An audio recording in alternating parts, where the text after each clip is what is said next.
Welcome all hunters, anglers, trappers, and shooters to the only fish and wildlife conservation podcast that goes behind the scenes of the business of conservation, the Connecting with Conservation podcast.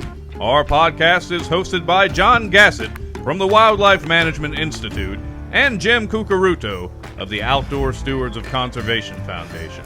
Jon and Jim will talk with experts from all sectors of the conservation arena about their passion for conserving the great outdoors.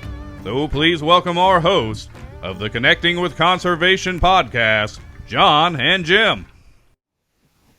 Hello again, and welcome to another episode of Connecting with Conservation, the only podcast that goes behind the scenes of conservation to look at the business of how fish and wildlife is managed in our country. I'm John Gassett with the Wildlife Management Institute and your co-host for Connecting with Conservation. Today I'm here with my fellow co-host, Jim Cucaruto from Outdoor Stewards. How's it going, Jim? Good. Busy, running around as usual, but I always like to kind of sit down and learn something once a week when we record these episodes. And today's just that, going to be a learning experience for me because, we talk a lot about hats, hunters, anglers, trappers, and shooters. And it's that trappers part that probably doesn't get as much attention as it should. And I think it's incredibly important, great management tool.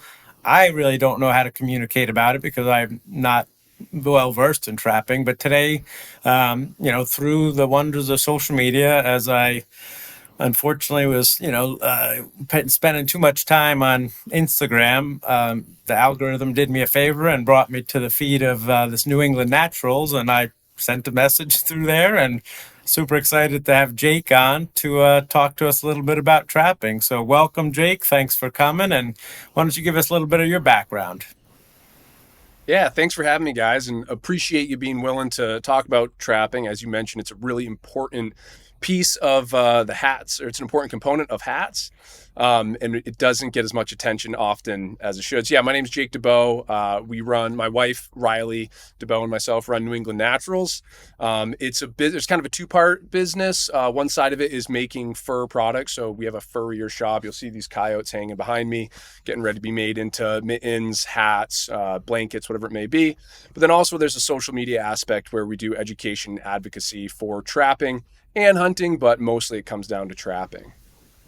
Cool. Well, since you mentioned it, with all the coyotes behind you, I think that's one of the maybe one of the reasons that people don't. There's a lot of reasons people probably haven't gotten into trapping. It's just like hunting. There's a lot of barriers to entry. We always say fishing's pretty easy. If you got a pond and some fishing poles and bait, you can teach somebody to fish in an afternoon, and then they can go do it. Hunting takes a while, because there's lots of hunter education. You got to understand what your targets are doing and what they're how to get proper shot placement and all that. And it's a big social network that's required to nurture and develop a hunter. Trapping is like a level above that, because you are dealing with a variety of species in many cases. It's not just one, unless you're just a single species trapper. But I think a lot of people also think about, well, what would I do with it? There's not a fur market. What would I do with these things about trapping? But there are alternatives. So, and you're one of them. It sounds like you make products out of your furs. Absolutely. And that is, so fur is a phenomenal material for making garments out of, from an ecological standpoint and environmentally friendly standpoint. This is a renewable resource, just like wool. Coyotes are replenishing themselves on the landscape. And so when you remove one from that population, we know just through basic wildlife management that, wildlife often provides a surplus for what they need to sustain their populations, right? So managers want to make sure there's enough to sustain those populations in a healthy way, but there's always extras. And I use that term kind of lightly. And so when we remove those animals, we can use that. One, it helps to keep everything in balance. Two, we can use that fur as a material it's extremely durable. It's extremely warm. I mean, it has some of the highest R values of materials that we can wear on our body, but it's also biodegradable at the end of the day. And so these have really long lifespans. There's a reason everyone has grandma's mink coat in the closet, because they're durable, long lifespan. But when it's all said and done, we have microbes in our soils that can break that material down. Unlike, well, I'm wearing a wool shirt here, but any of the synthetics that we normally wear, that's going to be our grandchildren's problem to deal with when, we fill up our landfills. So fur is a way to keep ourselves warm in kind of an environmentally friendly manner. Yeah, and there's a lot of other things that we get out of fur bearers besides just fur, and I think that's an important thing to kind of to think about. Now, I'm going to be honest, I'm not consuming coyotes, but there are animals that we eat. I talk about beavers often. Beavers are kind of the pinnacle of utilization because we trap beavers for food and fur. Beaver meat makes up over 50% of the red meat diet of my family. It's delicious, it's nutritious, and it's readily available. Beavers are a highly abundant species. We harvest the skulls for use in education and display, glands from all these different animals. Some of those glands go into the perfume market, some of them go into the trapping market to make other baits. There's a lot of things that we can get from these species. But there is a barrier of entry, as you're saying. And to be fair, there's a barrier of entry of what you do with that. To make products, yes, someone can hand sew, a pair of mittens or a hat, but it's a big investment of time and energy in a day and age where we tend to lean towards the quick and easy. It becomes more of a hobby. So, but we find when we're surveying trappers consistently that the money side, that what you do with the fur drops way low on the reasons why we trap. People trap for connection to nature. They trap for lifestyle orientation, to help with predator control. A lot of people trade trapping for hunting permission on farms and ranches throughout the country. So there's other reasons to trap. But once you have that animal, you're right, John, what do you do with that? There is a fur market. And there are still some species in the fur market that are doing well and providing well.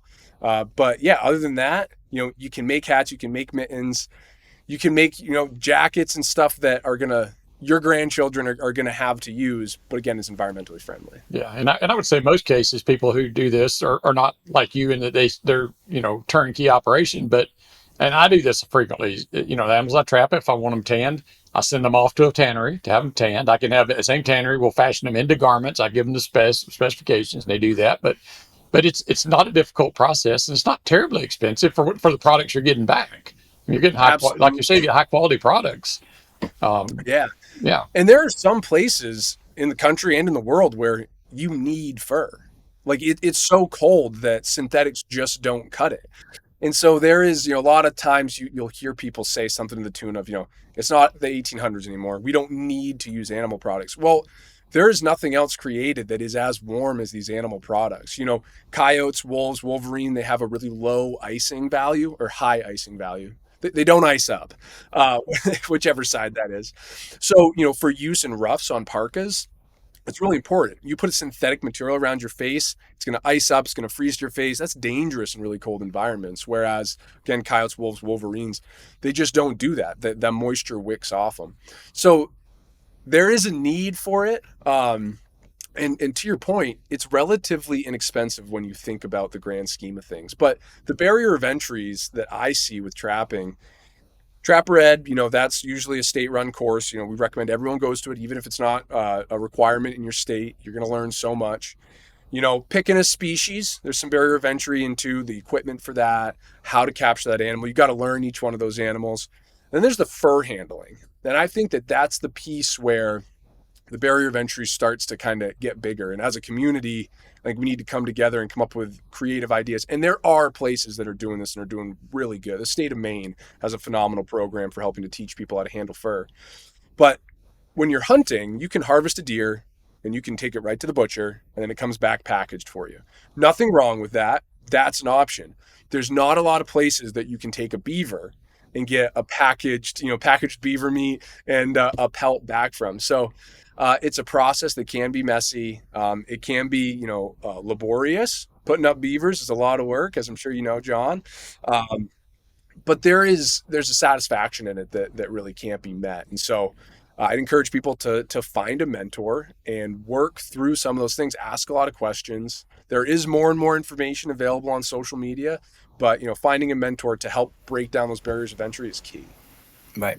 Yeah, and you said one key word early on in that discussion there, the word balance. And that's, what my fellow friend trappers, we'd mentioned Tom Decker and Jason Wisniewski and stuff we had on the show.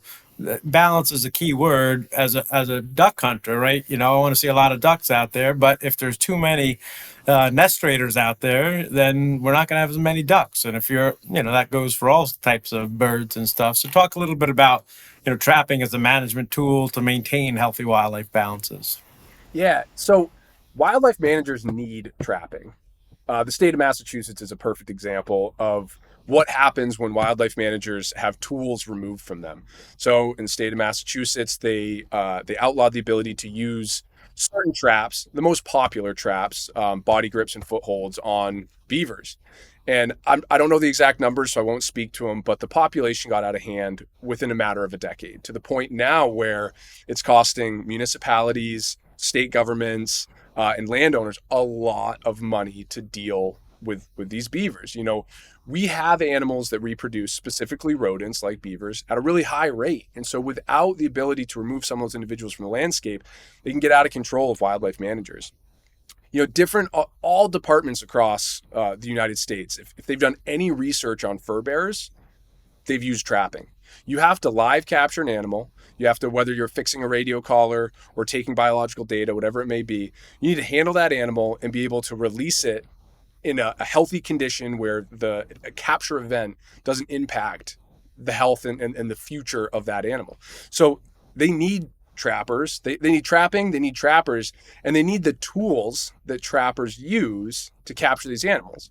So foothold traps, that big old Disney Channel clawed tooth trap, they don't exist anymore, right? That's not good for the animal. The trappers don't want that. There's no trapper that wants to injure wildlife. It just doesn't exist. And so wildlife managers turn to trappers and say, hey, we need to capture X number of otters alive and move them to, Pennsylvania for a reintroduction. A lot of otters have been moved around this country for reintroduction efforts, and trappers are the base route of that. So wildlife managers use trapping for relocation projects and reestablishing populations. They use them for actual population control, especially at local levels. Beavers are a great example. There's too many beavers in one township. Every road's washing out. You need trappers to help remove those. They rely on it for data collection. As a trapper, I'm responsible for, I have to record every trap in I have to record every trap that I set in the town, in the county, and the number of days that it was set, and then report that to the wildlife department with the number of animals caught. And they use that data to gauge population trends. How else do you monitor fur bearers? They're often nocturnal. They're really secretive. We don't see them. They live in habitats that we don't often, we're not out there with binoculars every single day. How do you get a sense for how many are out there? You turn to your trappers and you say, hey, with the amount of effort that you put in, how many did you capture? And managers can use that to start to gauge what's happening with the population. Yeah, I've actually done some fur bearer monitoring before with things like scent station surveys, and I've heard that said, well, why don't you use that? Well, the number of trappers on the landscape and the number of trap sets they have dwarfs the maximum number of scent stations and agents you could possibly run and stay within budget. It's not practical to do that on that scale. If you're doing it on a hunting club, that's one thing, but and the information's free. Exactly. Right? It's already this there. Is a requirement. If you want to get your license next year, you have to provide the state with your catch per unit effort, is the number that we're talking about, from the previous year. And so as part of the requirement of purchasing my license, I have to give them data. And that data is free. And we all know that every state in the country, state agencies are free is a really great number when it comes to collecting data. So you mentioned you make products with it, and I've watched a bunch of your videos, and I've seen some cool products that, like John likes to buy. Anytime we have a gun guy on, John will have to run out and buy a gun. I'm gonna have to look about getting a pair of them warm mittens. Do you have anything handy you can grab and show us, like the mittens, or I think you had a cat toy or something like that? I actually do, which is kind of crazy, but yeah, we got a pair of beaver mittens here. They look so warm and cozy. It's a pair of large beaver mittens. We use moose hide leather on the palm. And the inside, this is probably one of the most exciting partnerships that we have, Minus 33 is a merino wool company. It's actually the shirt that I'm wearing, that I'm wearing. And they're great. They're local to New Hampshire, but merino wool is beneficial, from an environmental standpoint, all the same ways that I was describing for fur earlier. And so when we were first making our products, we were using fleece liners and stuff like that, but it felt really dirty putting plastic. People don't often realize that fleece is plastic. Plastic inside of this beautifully, rugged and biodegradable product, and fleece just didn't hold up as long. We build our products. These aren't garments for the fashion trade. While I think that any fur is absolutely beautiful, it's gorgeous, we want these to be used, we want these to be beat up, and we want them to last someone a lifetime of working in them. So we partnered with Minus 33 to put their merino wool inside of our mittens. So now we have a product that by weight is over 99% natural products and biodegradable. And merino wool has all these cool properties as far as, being able to reduce scent, and it has enzymes that chew up scent. It's great for sweat, and just, it's awesome. So that's really elevated our products kind of to that next level, which has been exciting. Well, just to show people how diversified the products are, if you hold up that mitt again, let's say you didn't need a mitt, but you could put two googly eyes on the top of it and make your kid a hand puppet. So That's right. you can make anything out of her. Every time we finish a pair of mittens, my wife does just that. She goes, think about just two pairs of eyes right there. Yeah. I like it. Again, I found you on social media, and I'm, probably not the demographic, but so talk about getting started, and you got a good following, and how you promote trapping online, and talk about it, what you can and can't do, and why you do it. Yeah, social media has been a wild ride for us. There was no intention of growing some big social media channel. So it all kind of started, 2020, the year of the pandemic. You remember TikTok showed up. I've never been a huge fan of social media, but my wife was into the TikTok, and she realized early on, and she's got a marketing brain, and she realized early on, this is what's going on. This is where the future is going to be. So my wife realized that TikTok is where things were going to be happening. And so she said one day, hey, let's make a TikTok to try and sell some mittens. So we had been making mittens in my mother's basement. I mean, classic startup story, with a fur sewing machine that we bought on a whim during the pandemic. And she said, let's see if we can't advertise a little bit. And I was really apprehensive about that, because at the time, TikTok, that Chinese company, I don't want it on my phone, all this stuff. Well, she kind of had that mentality of like, listen, either pony up or be done. But this is where the future is. So we made a video just talking about, how warm mittens are. And oh my gosh, it did kind of well. So we made another one. And I was okay with being on TikTok, because I knew none of my friends were. And I didn't want them to see me on social media. So this channel started to grow a little bit. And I was like, whoa, people are interested in fur. But then I really wanted to talk about trapping. That's my passion, in communicating about trapping. So we kind of tossed out a trapping video, and that was well received. And then the next thing, the video that really blew everything kind of out of the water, was we took a downward angle, fast forward video of me tacking out a beaver, and put Dolly Parton's 9 to 5 to it. So, just a good tune. It was like a 20-second video, and you're seeing a beaver go for, it's a fleshed beaver that's getting ready to be put on a hoop for drying, and you're seeing it get stretched out, larger and larger and larger in this video. And that did, between platforms, that did like 80 million views. And it was like, whoa, this, we could watch it, bump around the world, in the analytics and the back end of it. And so we realized, okay, are people watching this because they want to learn about fur handling? No. But 80 million people just saw modern fur handling on their For You page. There's a value to that.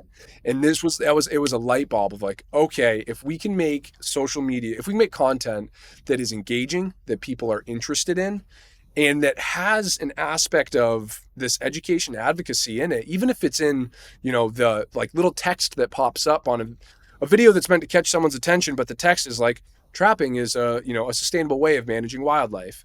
They're seeing that, it's on their page, and we saw some immense value in that. And so we started to kind of put effort into making content that was specific to education and advocacy. And our whole thing from the beginning is we weren't trying to talk to trappers. Sorry, trappers, we love you. We love being part of the community, but we built this channel to talk to, in our head, your average deer hunter that doesn't know anything about trapping. So someone who has a little bit of exposure, or even your average, person who fishes. So someone has a little bit of exposure to the outside world, but ooh, what's that dirty, scary trapping thing? We wanted to get on their feed and say, hey, it's not dirty, it's not scary, it's really important, and this is why you should be interested in it. And not even trying to talk to the middle group of we always talk about the 80% in the middle. We're just trying to talk to the 40% on the edge, because we've seen consistently that when there's trapping legislation, the deer hunters don't show up. It's the 14 trappers in the room. We need to talk to the other people that are in this conservation realm and say, this is why trapping is so important. You need to support us even if you're not doing it. And then that kind of led into, okay, where else? I got really into BMPs and communicating about BMPs, and we had referenced Tom Decker earlier. He's a phenomenal spokesperson for trapping, and he kind of showed me where this information lies. This is all public information. And I also say that about a lot of the videos that we make. I'm not coming up with any of these ideas. I'm regurgitating, what the scientists are telling me is the most important things that we need to be saying. There's documents about how to communicate about trapping. And we just happen to find this, this niche, carve out this niche where we're able to get that across to a larger audience on social media. Yeah, that's interesting. I've often wondered, because we saw sort of I won't say a resurgence in interest in hunting, but certainly a different demographic than we were used to in the locavore movement. People are less interested in, big antlers or big deer or whatever, but more interested in where can I get locally sourced, clean, healthy protein, near home. And, that's still kind of going. But I always thought it's like, I wonder if those same people realized they could get, sustainable fur products, if they could get, not only those, but the gland materials you need off those to go catch more sustainable fur products. And, there's almost everything on those animals is used for something. And I'm the same way. I've eaten beaver. I have eaten coyote. It's a different story for a different day. I've eaten coyote. Don't recommend it, but I could live on it in an emergency. But everything's sustainable on these animals.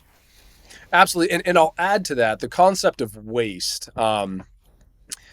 If you've put a beaver carcass in the woods and you've come back 12 hours later, left it one night, it's gone. Mother Nature doesn't let anything go to waste. And so just like in the forestry industry, there's certain products that we utilize off of an individual tree or an individual animal. But then those other aspects or the other pieces of that are brought back into the wilderness. We have microbes that need that. We have beetles that need that to eat. We have scavengers that need to eat. Mother Nature doesn't let anything go to waste. And so it's up to us to do our due diligence to utilize everything we can. But this concept of the animal has to be eaten in order to harvest it. I would like to see our hunting community start to turn towards that animal needs to be utilized. Fur is a utilization, glands are utilization, skulls are utilization, that's okay. And that we saw here in the state of New Hampshire years ago when they tried to introduce a bobcat season. All these deer hunters come out and say, if you don't eat it, don't kill it. It's like, whoa. There's all these other products that come off these animals. And you ask a lot of deer hunters what they do with their hide, with the leather from that deer, and it's not made into mittens. They're not wearing it on their back. And I'm not trying to talk down to any other, facet. I mean, I don't utilize every deer hide that I shoot. I was just making the point that it's important to broaden our minds into utilization instead of just physical consumption. But if you haven't tried beaver, you're missing out. It is the best red meat that exists on the landscape, specifically in the Northeast. The backstrap and the tenderloin, or the sirloin of a beaver, is just some of the finest meat. Dark, rich red meat, really high in nutrients. I think that if every person who was interested in harvesting their own meat knew how good beaver was, we'd be fighting over beaver ponds again. It really is. And you get so much, out of a beaver. You get steaks, you get roasts. And then if you have a dog, our dog eats raw beaver meat year round. Everything that we don't consume, I debone, we put it through the grinder once, freeze it in an ice cream scoop. And then that's what he gets every morning and night. And he loves it. His coat is beautiful. He's healthy. And again, you talk about just utilizing it as much as you can. Right. Yeah, well, we talked about, abundant. They're abundant. You're not just out there getting the last one, and you wouldn't want to, right? We want to have healthy populations, and then the regulations of it and the best management practices of it. But I tend to get lost in trying to talk to the middle because nobody else was doing it, and that's why we started Outdoor Stewards of Conservation and connecting with conservation, because we know we're losing that middle. So I appreciate what you're doing, but I also like what you're saying. There's 60 million active hats in America, and a lot of times, if God forbid one of them uses a crossbow, they get ridiculed by fellow hats. Like, there's enough people trying to get rid of us and our way of life. Let's have each other's backs. When something pops up, you may not trap, but if you're a hunter, have their backs of trappers and vice versa and stuff. So, and fly fishermen might want to get the backs of trappers as well, I hear. Yeah, and it's, all across the board. If you are actively taking game or you're out in pursuit of game, whether you're using a plot hound, to run a bear, or you're using a retriever for ducks or whatever, all the dog people, all the trappers, all the hunters, we all need to be in this together. And this chipping at each other, it's not going to do us any good. But as far as talking to the middle, I'll just touch on that. We do know from a trapping perspective, there's a few things that we can do to talk to the middle that boosts their acceptance of trapping, by twofold. It comes down to words. So one of those is recreational trapping.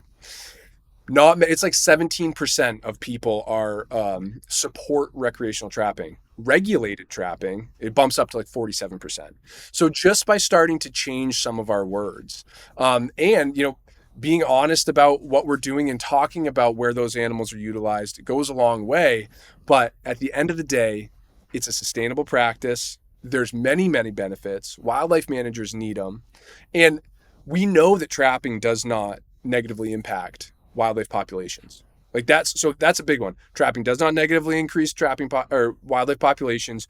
We do not trap any species that are endangered. We only trap species that are abundant.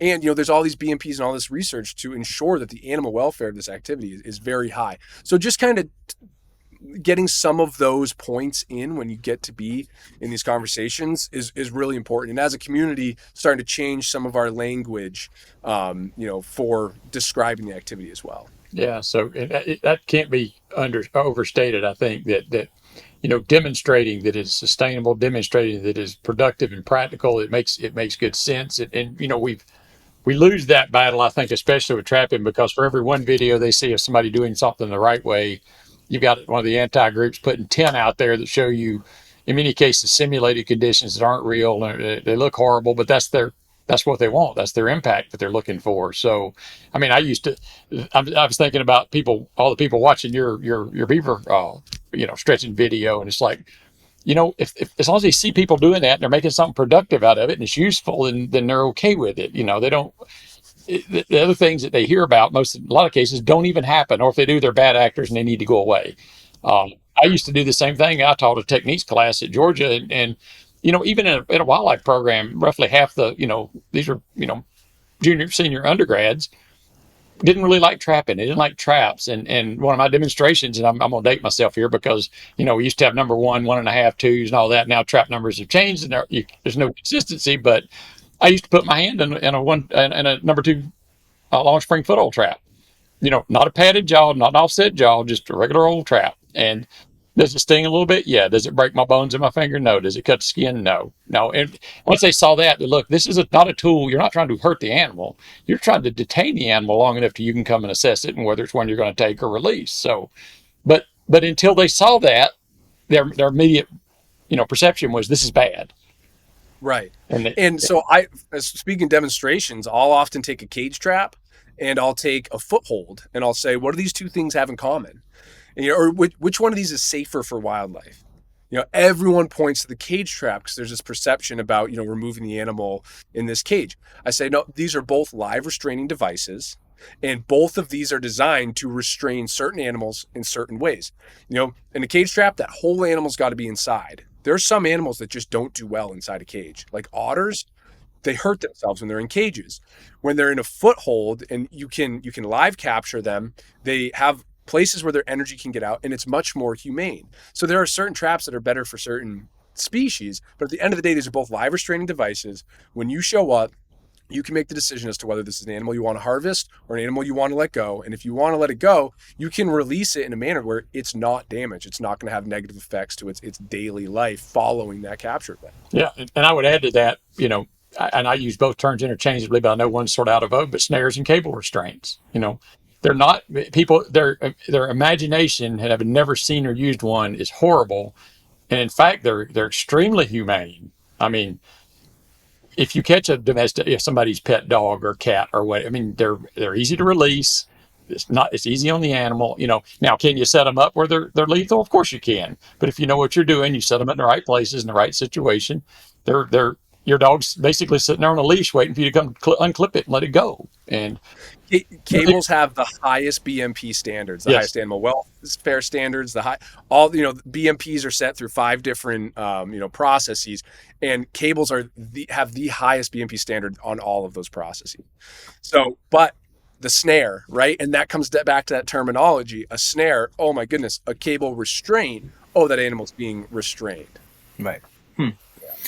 All right. Well, I knew I was going to learn something, and now I'm going to have to check my language, because it's funny, because I use legal regulated for hunting. I need to use regulated for trapping as well. So definitely appreciate you coming on and all the stories that you have. Keep them coming on social media. And I guess why don't you tell folks about all your channels and where they can find you, and then your website where they can get some products. Yeah, you can find us on any of the major social media platforms at New England Naturals.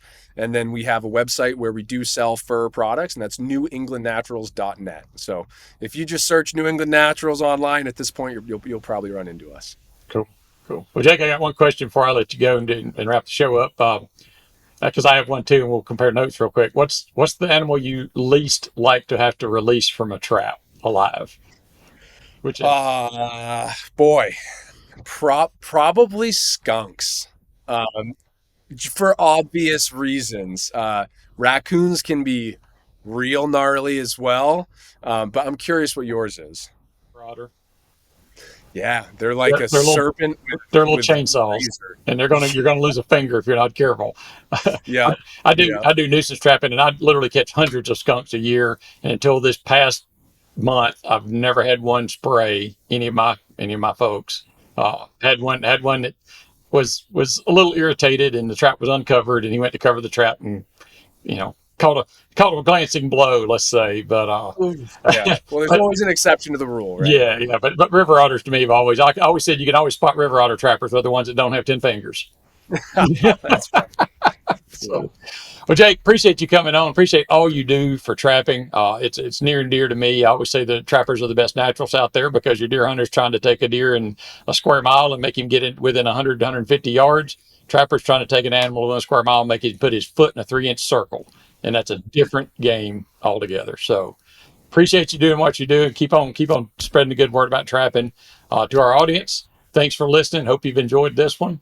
If you did, give us a thumbs up on the video, and subscribe if you would. That'll get you notifications when our next episodes drop. And other than that, I'll see you in the woods or on the water. Have a good day. Thanks for listening to this episode of the Connecting with Conservation podcast. Please do us a favor and tell your buddies, friends, family, and others about what you've learned here today. If you like what you heard, come on back anytime and listen to another episode of the Connecting with Conservation podcast.